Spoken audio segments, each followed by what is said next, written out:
Assalamualaikum warahmatullahi wabarakatuh. Perkenalkan, kami dari kelompok Platina. Pada kesempatan kali ini kami akan mempresentasikan materi korosi. Namun pertama-tama perkenalkan, nama saya Muhammad Fakih Zanik dari absen 14. Nama saya Syauki Nabil Falah dari absen 32. Nama saya Muhammad Kinak Barsha dari absen 15. Dan saya Aisyah Rahma dari nomor absen 1. Selamat menyaksikan.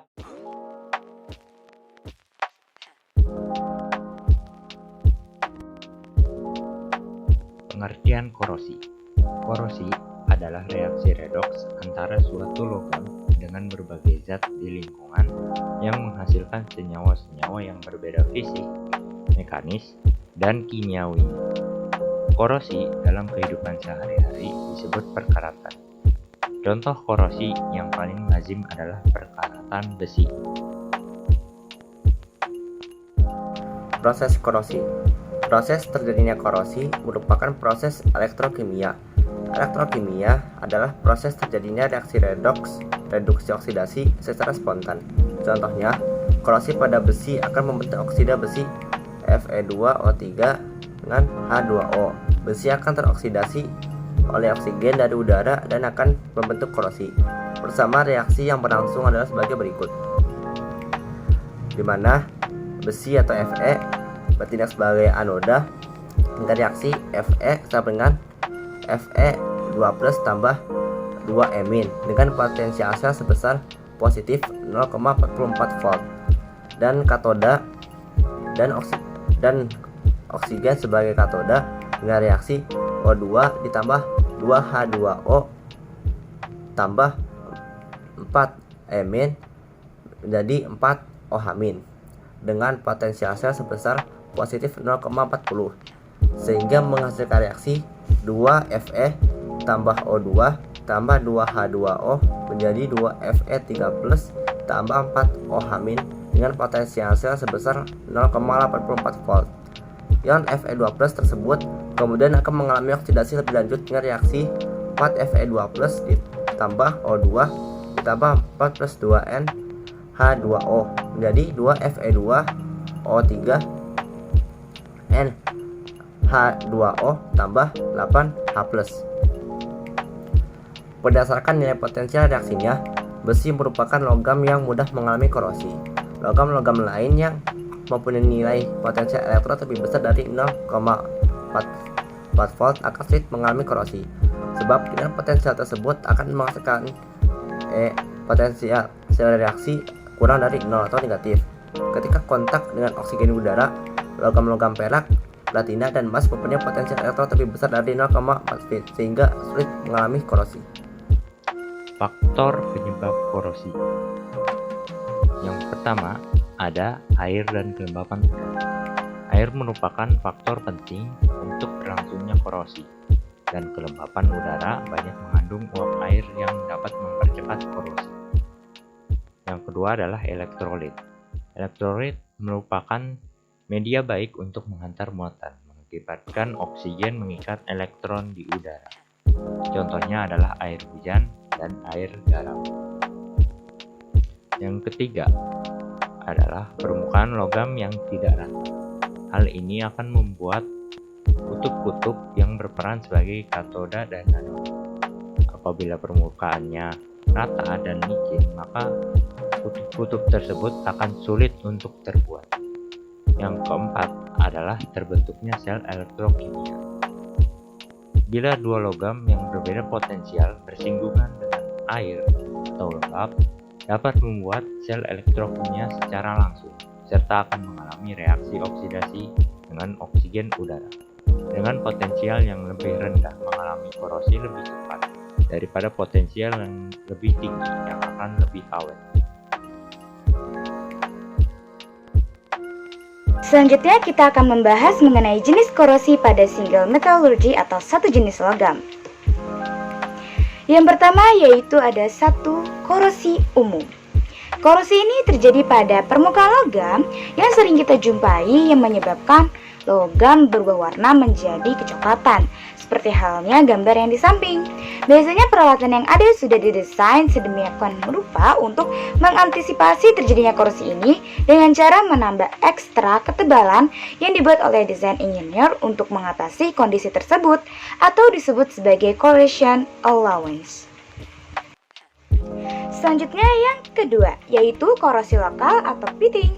Korosi yang terjadi pada suatu titik atau area kecil permukaan logam biasanya bentuknya seperti bopeng-bopeng pada logam yang akhirnya dapat menyebabkan logam menjadi berlubang, seperti halnya gambar yang di samping. Korosi ini bisa lebih berbahaya daripada korosi umum karena dapat menyebabkan suatu peralatan atau instrumen mengalami kegagalan fungsi. Selanjutnya yang ketiga, yaitu korosi akibat abrasi fluida yang mengalir atau bisa disebut erosion corrosion. Korosi ini biasanya terjadi pada pipa-pipa yang dialiri oleh fluida, baik berupa gas maupun cairan yang terjadi secara terus-menerus, di mana kemungkinan fluida tersebut mengandung zat kimia yang bersifat korosif seperti asam dan basa yang dapat menyebabkan terjadinya korosi pada permukaan logam atau yang disebut dengan erosion corrosion. Contoh halnya seperti gambar yang di samping. Dan yang terakhir yang keempat yaitu korosi di celah-celah sempit atau crevice corrosion. Korosi ini biasanya terjadi pada celah-celah sempit suatu logam, misalkan pada ulir baut yang dapat menyebabkan baut menjadi patah ketika diputar. Contoh halnya seperti gambar yang di samping. Jenis korosi pada logam alloy atau paduan beberapa logam. 1. Korosi putih. Korosi ini disebut korosi putih atau white rust karena secara visual terlihat berwarna putih.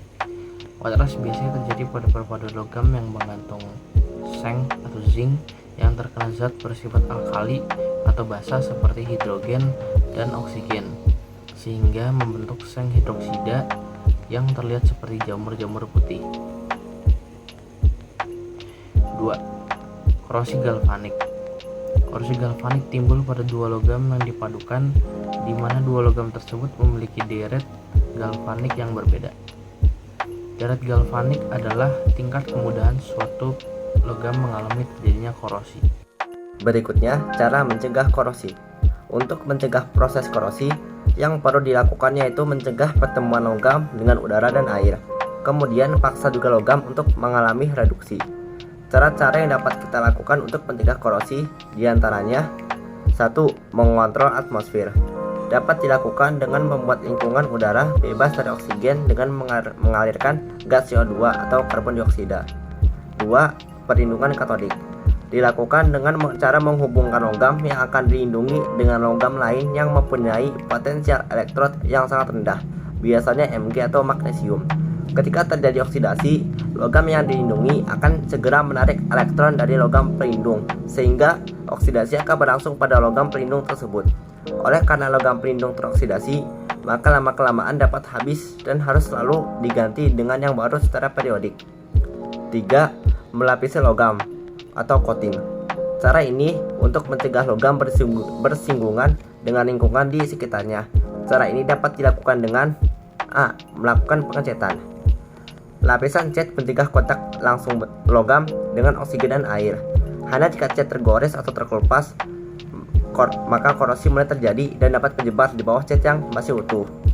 Selain untuk mencegah logam dari mengalami korosi, penggunaan cat juga dapat menambah nilai estetik pada logam. B. Melapisi logam dengan oli atau minyak. Lapisan oli bisa mencegah kontak langsung besi dengan oksigen dan air dan harus dioleskan secara berkala. Contoh yang menggunakan teknik ini adalah pada bagian bergerak dari mesin seperti mesin mobil. C. Melapisi logam dengan plastik. Lapisan plastik mencegah kontak langsung besi dengan oksigen dan air. Hanya jika plastik terkelupas, korosi mulai terjadi. Contoh yang menggunakan teknik ini biasanya pada barang-barang dapur. Contohnya seperti rak pengering. D. Galvanisasi.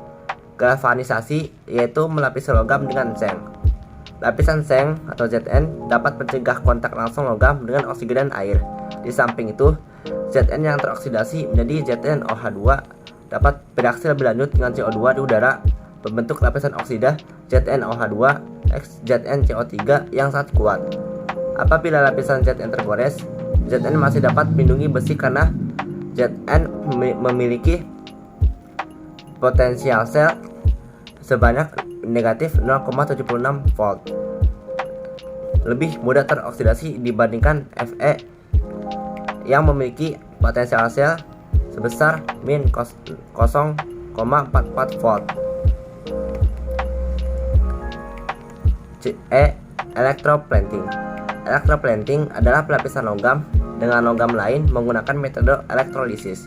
Sebagai contoh, pelapisan dengan logam nikel, Fr nikel, krom. Contohnya keran air, timah misalnya kali makanan, dan timbal. Contohnya pipa air minum. F. Pelapisan krom. Lapisan Cr mencegah kontak langsung logam dengan oksigen dan air. Di samping itu, Cr teroksidasi membentuk lapisan oksida Cr2O3 yang sangat kuat sehingga dapat melindungi logam di bawahnya. Apabila tergores, lapisan Cr masih dapat melindungi besi karena Cr memiliki potensial sel sebesar negatif 0,74 volt, lebih mudah teroksidasi dibanding Fe logam, yaitu potensial selnya sebesar negatif 0,44 volt. G. Pelapisan timah atau Sn. Lapisan Sn dapat mencegah kontak langsung logam dengan oksigen dan air. Akan tetapi, Sn memiliki potensial sel sebesar negatif 0,14 volt, kurang reaktif dibandingkan logam yang memiliki potensial sel sebesar negatif 0,44 volt. Jadi apabila lapisan Sn tergores, maka besi di bawahnya mulai korosi. H. Sterard dicing.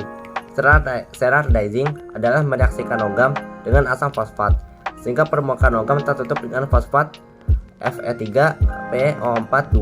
Sebagai contohnya adalah badan mobil. Dan yang terakhir adalah oxide coating. Pelapisan oleh logam yang terjadi secara alamiah. Peristiwa ini terjadi pada logam aluminium Al. Aluminium ketika teroksidasi akan membentuk suatu oksida aluminium Al2O3 yang akan melapisi permukaan logam aluminium itu sendiri sehingga logam terhindar dari korosi.